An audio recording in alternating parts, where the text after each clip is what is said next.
कैसा ये इश्क है।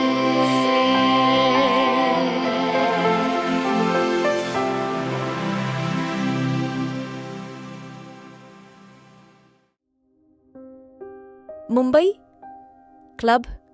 हैया धीरे से बोली, क्या यार? सारिका, उसने बोला था वो मेरे साथ आया है, अब देखो 1 घंटे से गायब है। ये रुद्राक्ष कभी कभी काफी अलग बिहेव करता है, मैं उसको इतना जानती हूँ, लेकिन फिर भी कहीं कोई कमी सी लगती है। हैया की बात पे सारिका उसको ड्रिंक सर्व करते हुए बोली, छोड़ो ना ये सब तुम। अच्छा, तुम्हें पता है हमारे कॉलेज में बहुत बड़ी पार्टी होने वाली है, तुम आओगी ना? हैया सर पकड़ते हुए बोली, यार मैं तंग आ गई हूं, इन पार्टियों से सीरियसली मुझसे नहीं होता। अच्छा ये सब छोड़ो, मुझे प्यास लगी है, मैं अपने लिए कुछ लेके आती हूँ। हैया की बात पे सारिका गर्दन हिलाते हुए बोली, ये ट्राई करो। हैया हैरानी से बोली, ये तो वाइन है। हैया की बात पे सारिका कुछ सोचते हुए बोली, नहीं तुम टेंशन मत लो, ऐसा कुछ नहीं है, इसमें नशा नहीं होता, ट्राई करो। हैया हैरानी से बोली, सारिका मुझे वो रात अच्छे से याद है जब तुमने मुझे जबरदस्ती ड्रिंक कराई थी। देखो मैं कुछ नहीं कर रही, चलो तुम हम लोग रुद्राक्ष को ढूंढते हैं। इतना कह के हैया ने उस ग्लास को देखा था, लेकिन फिर पता नहीं उसके दिमाग में क्या आया और उसने अचानक ही वो ग्लास उठा के अपने होठों से लगा लिया। सारिका खुश होते हुए बोली, ये हुई ना बात गुड गर्ल, चलो अब ट्राई करते हैं। इतना कह के सारिका जल्दी जल्दी हैया के ग्लास में वाइन डालने लगी थी। हैया और सारिका आधी बोतल खाली कर चुकी थी, लेकिन हैया ने जल्दी से अपना हाथ आगे करा था, वो और ज्यादा पीना चाहती थी। तभी सारिका उसका हाथ पकड़ते हुए बोली, बस बहुत हुआ, अब और नहीं पियोगी तुम, समझी? हैया सारिका का हाथ छटकते हुए बोली, शट अप, तुमने मुंह पे जबरदस्ती करी थी ना, अब मुझे पीने दो, तुम भी पियो, आज हम दोनों एंजॉय करेंगे। हैया की बात पे सारिका धीरे से बोली, हैया तुम्हारा पति मेरी भी जान ले लेगा, यार तुम चुपचाप इसको रखो और यहीं बैठो, मैं रुद्राक्ष को लेके आती हूँ, अब तुम नहीं संभलने वाली मुझसे। हैया अपना सर टेबल पर रखते हुए बोली, ठीक है जल्दी आना, मेरा सर घूम रहा है। हैया की बात पे सारिका उसके सर पे हाथ रखते हुए बोली, हाँ हाँ आती हूँ, चलो ध्यान रखो। इतना कह के सारिका रुद्राक्ष को बुलाने चली गई थी। कुछ देर बाद हैया ने सर उठा के आसपास देखा तो चारों तरफ एक अजीब सी शांति थी, लेकिन फिर अचानक हुए शोर से उसने अपना सर पकड़ लिया था। हैया पागलों की तरह हंसते हुए अपने आसपास देख रही थी और फिर उसने खुद को देखा और उठते हुए वॉशरूम की तरफ बढ़ गई। किसी की नजर लगातार हैया पे बनी हुई थी, लेकिन हैया नशे में अंधी हो चुकी थी। कुछ देर बाद हैया ने वॉशरूम का दरवाजा खोला और अपना चेहरा मिरर में देखने लगी। हैया खुद से ही बोली, मेरा चेहरा कितना ग्लो कर रहा है, शायद मैं कुछ ज्यादा खूबसूरत हो गई हूँ, सच में। इतना कह के हैया ने अपने चेहरे पे हाथ फेरा और फिर पानी चला के अपने मुंह पे डालना शुरू कर दिया था। तभी किसी ने उसके पेट पे हाथ फेरा था। हैया के अंदर की बेचैनी बढ़ गई थी। उसने उन हाथों पे अपना हाथ रखा और मुस्कुराते हुए बोली, तुम आ गए। हैया की बात पे वो आदमी धीरे से उसके कान के पास जाते हुए बोला, बिल्कुल मुझे तो आना ही था। हैया ने अपनी आंखें बंद करी, लेकिन तभी अचानक उसको एहसास हुआ जैसे ये छुअन, ये आवाज कुछ अलग सी थी। रुद्राक्ष उसको ऐसे नहीं छूता था, नशे में उसको कुछ समझ नहीं आ रहा था। तभी अचानक ही हैया ने नशे में ही उस आदमी को खुद से दूर धक्का दिया और चिल्लाते हुए बोली, कौन हो तुम? हैया की आवाज पे वो आदमी धीरे से बोला, तुमने मुझे नहीं पहचाना? हैया धीरे से बोली, नहीं पहचाना, कौन हो तुम और तुम्हारी हिम्मत कैसे हुई मुझे छूने की? हैया की आवाज पे वो आदमी धीरे से बोला, नहीं पहचाना तो पहचान जाओगी, चलो मेरे साथ। नशे में होते हुए भी इतने नखरे, इतना कहकर वो आदमी हैया को अपने साथ ले जाने लगा था। सिंघानिया हाउस। शाम को फलक बाहर बैठी हुई थी, अर्शी कहीं गई हुई थी, अनिरुद्ध अभी तक नहीं आया था। फलक बोर होते हुए बोली, अगर मैं घर में होती तो हैया भाभी के साथ कहीं चली जाती, ये अनिरुद्ध अब मुझे कहीं जाने भी नहीं देगा। मुझे लगता है जैसे मैं दीवारों से बातें करती हूँ इस घर में। फलक खुद से ही बोली। तभी अचानक से अनिरुद्ध उसके ठीक पीछे आते हुए बोला, तो अब तुमने अकेले में बड़बड़ाना भी शुरू कर दिया? अनिरुद्ध की बात पे फलक चिढ़ते हुए बोली, तुम्हें किसी शैतान की तरह मेरे सर पे नाचने की जरूरत नहीं जाके, अपना काम करो। मैं वैसे भी अकेली ही रहती हूँ। इतना कह के हैया फलक उठने ही वाली थी, तभी अचानक ही अनिरुद्ध उसको अपने करीब खींचते हुए बोला, घर में तुम्हारा पति आया है? तो फलक बिना डरे बोली। फलक की बात पे अनिरुद्ध अपनी उंगलियों से उसके बाल पीछे करते हुए बोला, तो तुम्हें मुझे डिनर सर्व करना चाहिए, यहां बैठ के बातें बनाने से अच्छा है। फलक अनिरुद्ध की आंखों में देखते हुए बोली, ओह रियली, ऐसा भी क्या? अनिरुद्ध आराम से बोला, हाँ ऐसा ही सही सुना है तुमने। अनिरुद्ध की बात के फलक उसकी आंखों में देखते हुए बोली, काम करो अपना और मुझे मेरे हाल पे छोड़ दो। और तुम कह चुके हो मैं किसी से कोई रिश्ता ना बनाऊं, और जिससे मेरा रिश्ता है उस भी रिश्ता तोड़ दूं, तो अब क्या कर रहे हो तुम? बीवी के साथ डिनर करना चाहते हो?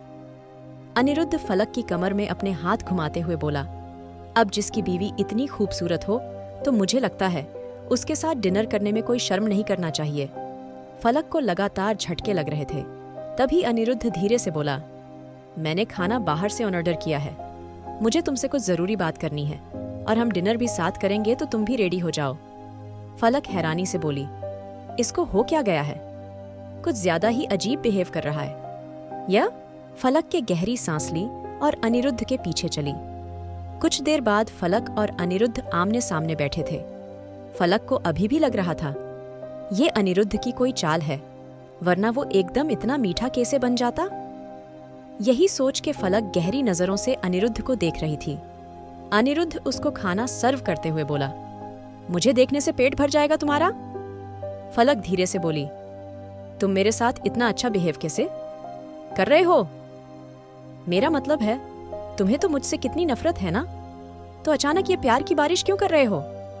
अनिरुद्ध गहरी सांस लेते हुए बोला, देखो फलक, आई नो ये सब काफी अजीब है, लेकिन मेरी बात ध्यान से सुनना। सुबह तुमने मॉम से कुछ बात करी होगी, बताया उन्होंने मुझे? फलक धीरे से बोली, तो उनसे क्या पूछना, तुम्हें खुद पता चल चुका था। तुम ऑलरेडी मुझे काफी बातें सुना चुके थे, अब क्या? फलक की बात पे अनिरुद्ध धीरे से बोला, सुन तो लो पहले।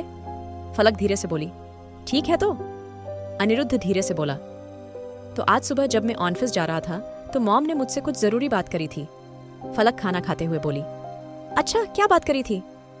उन्होंने बताया होगा, मैं उन्हें कोई झूठी कहानियां नहीं सुना रही थी, सच बता रही थी, है ना?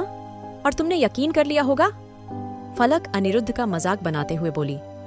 तो अनिरुद्ध खाते हुए बोला, सही कहा तुमने। फलक जो अपना डिनर एंजॉय कर रही थी, उसका हाथ वहीं रुक गया था। फलक धीरे से बोली, क्या कहा तुमने? सच में उन्होंने ऐसा बोला?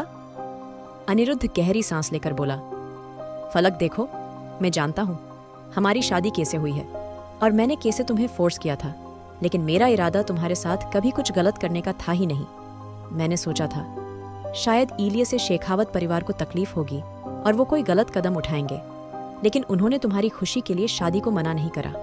और फिर हमारी शादी के वक्त तक मुझे लगा था शायद मैं ऐसे शेखावत परिवार को सजा नहीं दे पाऊंगा, उसके लिए मुझे तुम्हें मंडप में छोड़ना पड़ेगा, और मैंने यही सोचा हुआ था। लेकिन फिर मैं ये भी नहीं कर पाया, मैं तुम्हें तकलीफ नहीं दे पाया। और फिर जब शादी हो गई तो फिर मुझे लगा मैं तुम्हें सर्च टॉर्चर करूंगा, इस शादी में तुम्हें खुश नहीं रहने दूंगा। लेकिन अनिरुद्ध चुप हो गया था। तभी फलक धीरे से बोली, और तुमसे ये भी नहीं हुआ? अनिरुद्ध सर हिला के बोला, हाँ, मैं तुम्हें तकलीफ नहीं दे पाया, तुम्हें हर्ट नहीं कर पाया। फलक गहरी सांस लेकर बोली, क्यों? अनिरुद्ध धीरे से बोला, हाँ, क्यों सही कहा तुमने।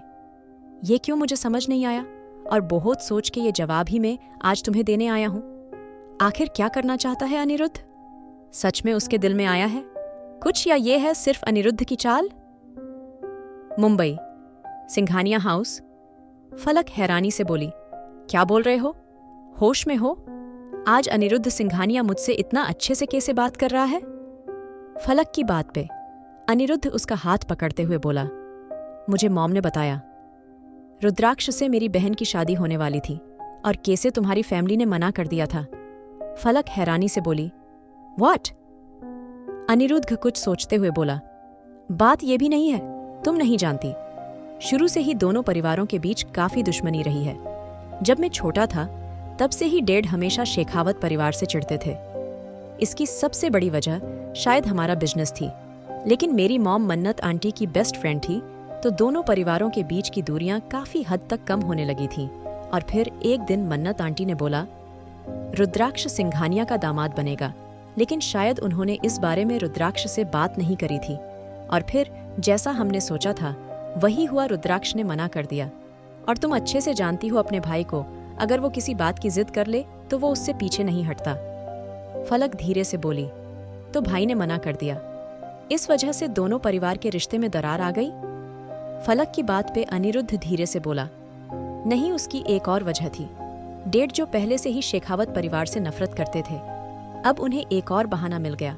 और मेरी मॉम को मन्नत आंटी की बेस्ट फ्रेंड थी, उनकी दोस्ती हमेशा के लिए मन्नत आंटी से खत्म हो गई। सब जानते थे ये इतनी बड़ी बात नहीं थी, लेकिन डेड चाहते थे हम उस परिवार से दूर हो जाएं, तो हमने वैसा ही किया। मॉम में भी अपनी पुरानी दोस्ती खत्म कर दी, और जो थोड़ी बहुत नजदीकियां आई थीं वो भी खत्म हो गई। फलक हैरानी से बोली, फिर? अनिरुद्ध धीरे से बोला, फिर कुछ नहीं, मैं जो अब तक इन चीजों में नहीं पड़ा था, घर का माहौल देख के मुझे भी लगने लगा शायद हमारे परिवार की खुशियां शेखावत परिवार खा गया। और एक दिन मेरी ये सोच बिल्कुल सच साबित हो गई। जिस दिन मेरे डेड उस दुनिया से गए, तब से मैं एवन डेड की मौत का जिम्मेदार भी उनको ही मानता था। लेकिन फलक, बात यहाँ भी खत्म नहीं होती। तुम्हें जब पहली बार देखा था ये नहीं पता था तुम शेखावत परिवार की इकलौती बेटी हो। जब तुम उस विहान के साथ क्लब में आई थी, तब मुझे पता चला तुम शेखावत परिवार की बेटी हो। और तब से मैंने सोच लिया था, जिसे तुम्हारे परिवार ने मुझे तड़पाया, वैसे मैं तुम्हें तड़पाऊंगा, लेकिन मैं नहीं कर पाया। अनिरुद्ध की खामोशी पे फलक धीरे से बोली, तो फिर आज आंटी ने तुमसे क्या कहा? फलक की बात पे अनिरुद्ध धीरे से बोला, मॉम ने मुझे बताया तुम। फलक धीरे से बोली, क्या बताया? अनिरुद्ध फलक का हाथ पकड़ के बोली, यही कि इन सब में सबसे बड़ी गलती डेड की थी। डेड हमेशा से गलत का साथ देते आए थे, और शेखावत परिवार उन्हें हर बार बचाता था, और इसलिए वो शिवाय शेखावत से धोखा करने के बारे में सोचते थे। लेकिन मॉम हमेशा सबको बचा लेती थी, और सिर्फ इसलिए डेड के मॉम को भी सबसे दूर कर दिया। और उसके बाद वो मॉम के दिल में भी जहर भरते रहे, और मॉम भी शायद रिश्ता ठुकराने के चक्कर में उन पे यकीन करने लगी थी। लेकिन आज उन्हें तुम्हारी बात से समझ आया, और उन्होंने पास्ट में की गई हर गलती को देखा, और फिर उन्हें समझ आया। वो डेड की आंखों से इस दुनिया को देखने लगी थी। डेड चले गए थे, लेकिन उनके दिल का जहर आज भी मॉम के अंदर था। लेकिन आज तुम्हारी बात से वो खत्म हुआ है फलक, और मैं भी तुमसे माफी मांगना चाहता हूँ। मेरी वजह से तुम बहुत हर्ट हुई हो, मेरी वजह से तुमने काफी कुछ झेला है। आई एम सो सॉरी फलक। अनिरुद्ध की बात पे फलक के गौर से अनिरुद्ध को देखा, और फिर उठ के चली गई। क्लब। वो आदमी हैया को लेके एक रूम के सामने आ गया था। हैया ने झटके से उस आदमी को दूर धक्का दिया, और अपने सर से पिन निकाल के उस आदमी के कांधे में घुसा दी थी। कुछ देर तक वो आदमी चीखता रह गया था, और उसका ही फायदा उठा के हैया भाग गई थी। उस आदमी ने आसपास देखा, लेकिन तब तक हैया जा चुकी थी। हैया भागते हुए नीचे की तरफ भागी थी। उसको कहीं कुछ समझ नहीं आ रहा था, और फिर आखिर रास्ता ढूंढते ढूंढते उसकी एक बालकनी नजर आई थी, और वो डरते हुए बालकनी में जाके छुप गई थी। यहाँ से पूरा मुंबई नजर आ रहा था, लेकिन हैया का बदन कांप रहा था। उसने आज तक ऐसा कुछ फेस नहीं करा था। वो तो अभी तक उस हादसे से ही नहीं निकली थी जब उसके साथ वो सब हुआ था, लेकिन तब वक्त रहते रुद्राक्ष ने उसको बचा लिया था। लेकिन आज तो रुद्राक्ष उसको कहीं नजर नहीं आ रहा था। हैया यही सोचते हुए पीछे की तरफ जा रही थी, जब अचानक ही उसका पैर फिसला था। हैया बालकनी में लगी रेलिंग पे पहुंच चुकी थी, लेकिन तभी किसी ने उसको अपनी तरफ झटके से खींच लिया था। हैया जल्दी से उस आदमी के सीने से जा लगी थी। वो अच्छे से समझ गई थी आखिर कौन उसको ढूंढते हुए यहाँ तक आया था। जानी पहचानी सी खुशबू महसूस करके हैया की आंखें भीग गई थीं। रुद्राक्ष जो इतना डर गया था, वो गुस्से से हैया के कांधे को पकड़ते हुए बोला, क्या बदतमीजी थी ये हैया? तुम किससे पूछ के यहाँ आई थी? जानती हो ना ये इलाका? अभी रुद्राक्ष ने इतना ही कहा था जब हैया उसकी बाहों में झूल गई थी। रुद्राक्ष हैरानी से बोला, हैया क्या हुआ है तुम्हें? आंखें खोलो। हैया। रुद्राक्ष की बात पे हैया सारिका जल्दी से पीछे से आते हुए बोली, वो रुद्राक्ष, मुझे माफ करना, तुम्हें बताने का टाइम नहीं मिला, मुझे बताना था। वो रुद्राक्ष, जो सिर्फ हया को उठाने की कोशिश कर रहा था, वो अच्छे से समझ गया था सारिका क्या कहने वाली थी। रुद्राक्ष अपनी मुट्ठी कस के हया को अपने सीने से लगाते हुए बोला, तुमने ऑफर करी थी उसको ड्रिंक? रुद्राक्ष की बात पे सारिका धीरे से बोली, वो रुद्राक्ष, हम तो बस सारिका की बात पे। रुद्राक्ष चिल्ला के बोला, बकवास बंद करो अपनी सारिका, तुमसे तो मैं बाद में बात करता हूं। इतना कह के रुद्राक्ष ने अपना कोट निकाल के हया के चारों तरफ कलेता और उसको गोद में उठा लिया। सारिका जल्दी से बोली, रुद्राक्ष मैं आऊं? रुद्राक्ष धीरे से बोला, एक कदम भी आगे मत बढ़ाना, मैं अपनी बीवी को अच्छे से संभाल सकता हूं, समझे तुम? इतना कह के रुद्राक्ष चला गया था और सारिका ने अपने सर पे हाथ रख लिया था। रुद्राक्ष हया को लेके गाड़ी में आ गया था। हया अभी भी बेहोश थी। रुद्राक्ष गुस्से से बोला, तुम होश में आ जाओ, मैं तुम्हें बहुत अच्छे से बताऊंगा आज हया, तुमने सच में मेरी न सुनने की कसम खाई हुई है। इतना कह के रुद्राक्ष ने हया को बैठाया और खुद उसके बराबर में आके बैठ गया। गाड़ी अपनी मंजिल की तरफ बढ़ने लगी थी। रुद्राक्ष बार बार हया को देख रहा था। उसका एक हाथ हया के हाथों में था। तभी अचानक उसको महसूस हुआ था जैसे हया की उंगलियां हिल रही थी। रुद्राक्ष ने साइड में देख तो हया बगौर से उसको देख रही थी। रुद्राक्ष, धीरे से, अभी तुम्हें नींद की जरूरत है, इसलिए बेहतर होगा सो हुई, वरना में अगर होश में आ गया तो तुम्हारे लिए अच्छा नहीं होगा। रुद्राक्ष की बात पे हया बिल्कुल उसके सामने आते हुए बोली, मैं तो चाहती हूं तुम अपने होश खो दो, मेरे करीब आ जाओ। हया की बात पे रुद्राक्ष धीरे से बोला, तुम नशे में हो हया, इसलिए बेहतर होगा मुझसे दूर रहो, मैं तुझे इस हालत में हर्ट नहीं करना चाहता। रुद्राक्ष की बात पे हया जल्दी से रुद्राक्ष की गोद में बैठ गई थी। रुद्राक्ष हैरानी से बोला, हया मैं ड्राइव कर रही हूं, दिखाई नहीं दे रहा था। अभी रुद्राक्ष ने इतना ही कहा था जब हया के होंठ रुद्राक्ष के होंठों से जुड़ गए थे। रुद्राक्ष हैरान रह गया था। आखिर क्या करना चाहती है हया? क्या कर पाएगा माफ रुद्राक्ष हया को? जानने के लिए सुनिए married to cold hearted billionaire और चैनल को लाइक, शेयर और सब्सक्राइब करना ना भूलें।